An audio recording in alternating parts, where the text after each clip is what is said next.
Hi, welcome back to Burning River Bushcraft. Today we're going to be doing a review on the Blind Horse Knife PLSK1. So this is going to be a long-term review. I've had this knife since about 2009, probably, maybe 2010. This is the old logo. So this is Dave Canterbury and the Pathfinder School's original logo. I think it's called like Abo Man. There's a couple different variations of it. This is the coolest one.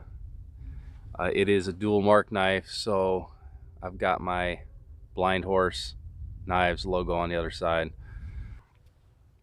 So this is a heck of a knife. This is like a 5-inch blade, full tang, and a big sucker too. That's like 3/16 inch thick.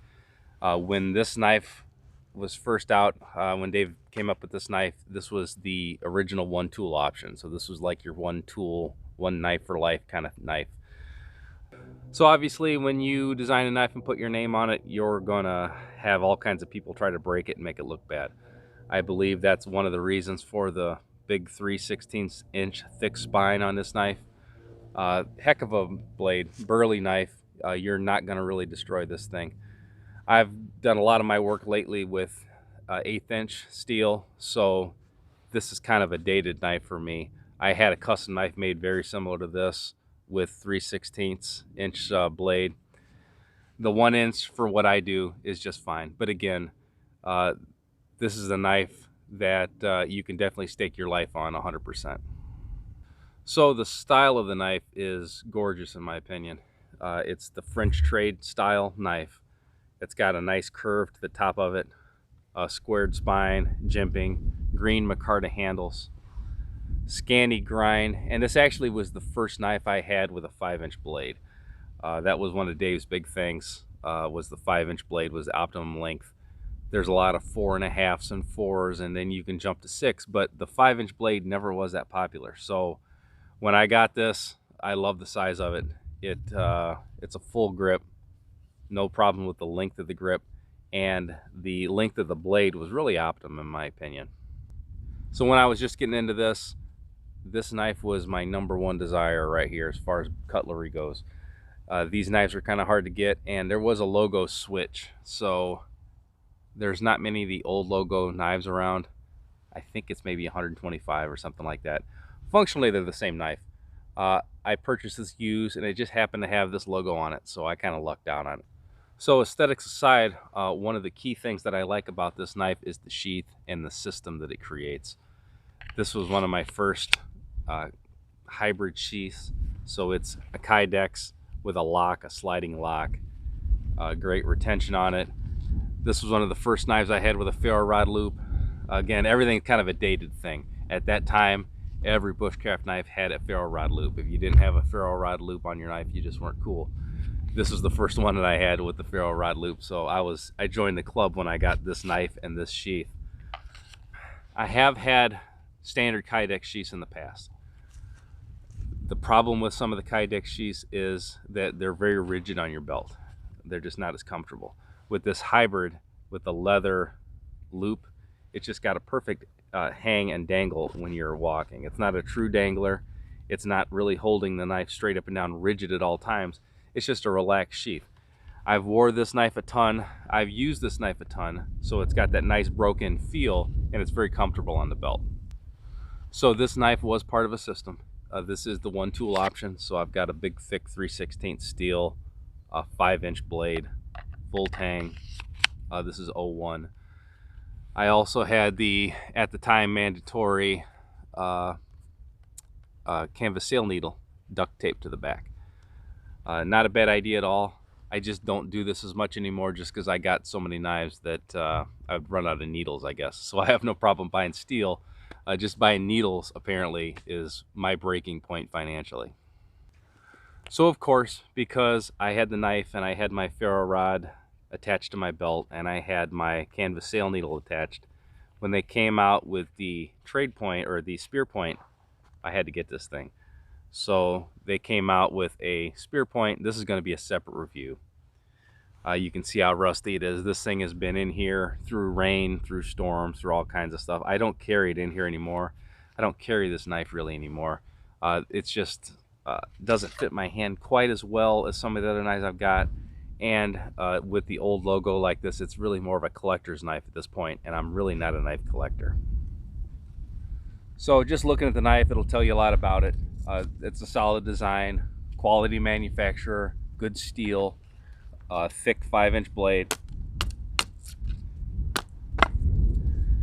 Once you start dealing with this size knife, this is what I would call like a big belt knife. This is not really a chopper compared to some of the bigger, 10-inch, 9-inch, 8-inch blades where you can really get some swing on it. You can loosen up your grip a little bit and hack through some small stuff, but that's not really what this knife shines at. So with a knife like this, super thick, you should never be afraid to baton it. This is one of the first knives that I really got to beat the living hell out of, so I batoned through about anything I could find with this knife, and it's no worse for wear. No surprise whatsoever. This knife does great feathers. It'll carve any trigger stick you need to carve.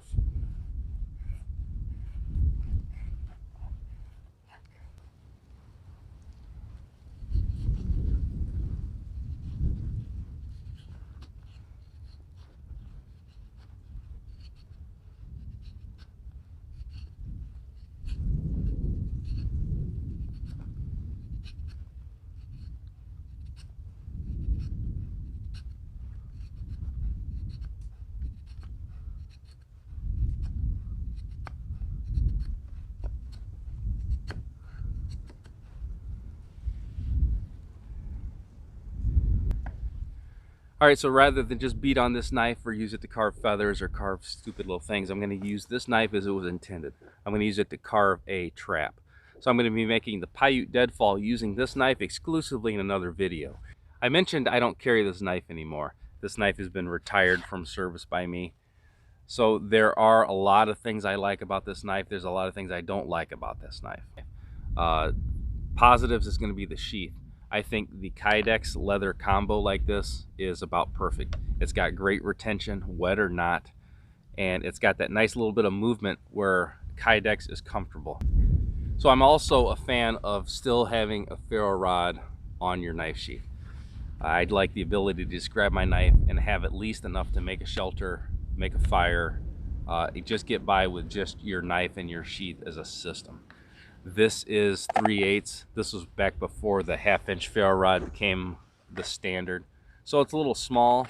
However, I still think this has some value and some merit, keeping your ferro rod attached to your sheath.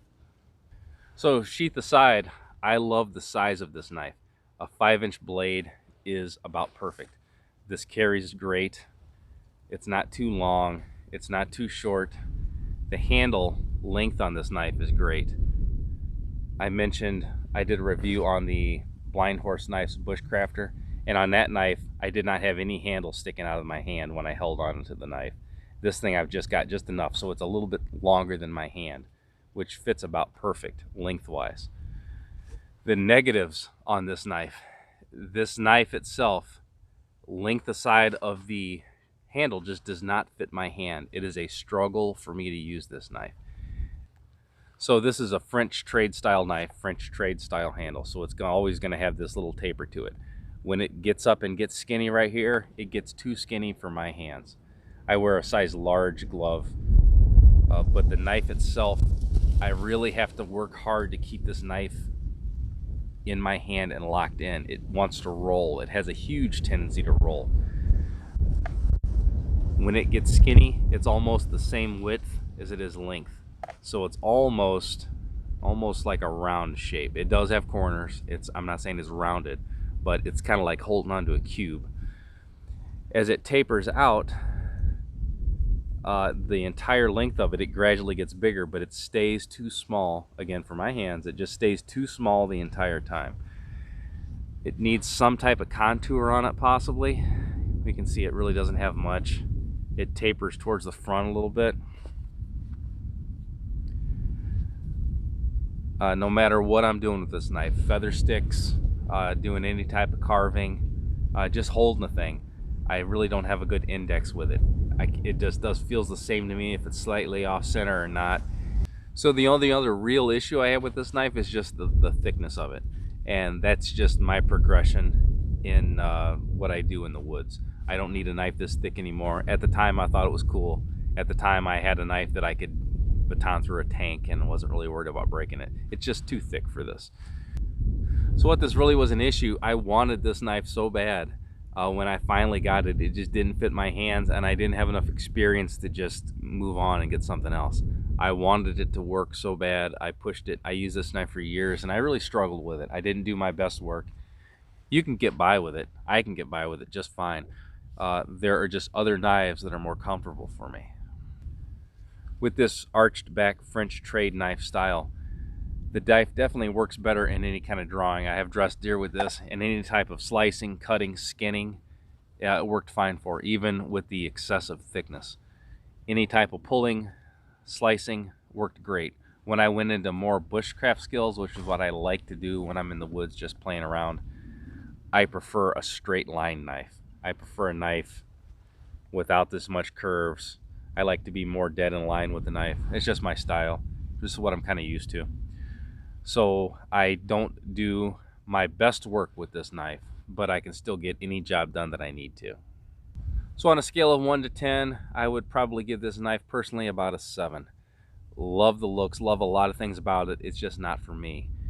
If this knife wasn't something that I desired for so long and really wanted, I would give it a lower grade. I would probably give it a 5 or a 6, just because it's not compatible with me. But the looks, the carry system, and the one tool option aspect of it just moved it up the ladder for me. So this is the set Paiute Deadfall made with the PLSK1.